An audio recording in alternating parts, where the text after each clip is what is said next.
Hello दोस्तों, राधे राधे। मैं माला प्रजापति हमारे यूट्यूब चैनल में सभी दर्शकों का स्वागत करती हूँ, अभिनंदन करती हूँ।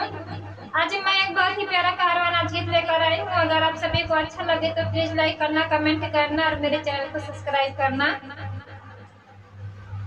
सिर पे ढाई के कोहड़वा कोई दिन बेचे चली, सिर पे ढाई के कोहड़वा कोई दिन बेचे चली, बेचे चली कोई दिन बेचे चली, सिर पे ढाई के कोहड़वा कोई दिन बेचे चली, सिर पे ढाई के कोहड़वा कोई दिन बेचे चली। बागों में बेचे, बगीचों में बेचे,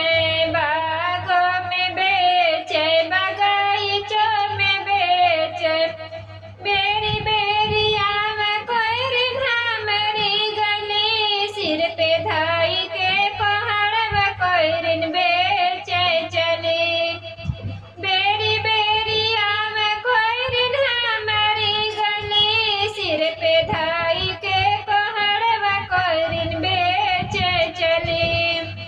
सिर पे ढाई के कोहड़वा कोई दिन बेचे चली, कुएं पे बेचे, जगतियों पे बेचे,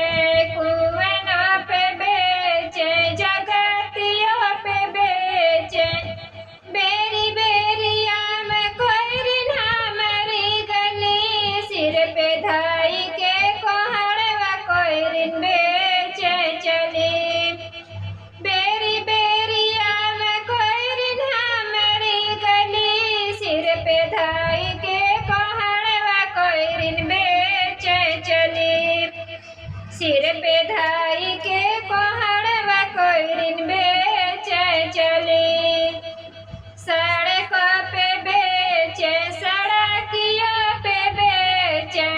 सड़कों पे बेचे, सड़कियों पे बेचे, बेरी बेरी आम कोई रिन्हा मरी गली, सिर पे ढाई के कोहड़वा कोई दिन बेचे चली,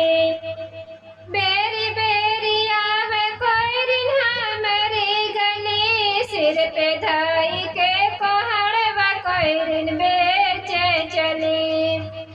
सिर पे ढाई के कोहड़वा कोई दिन बेचे चली।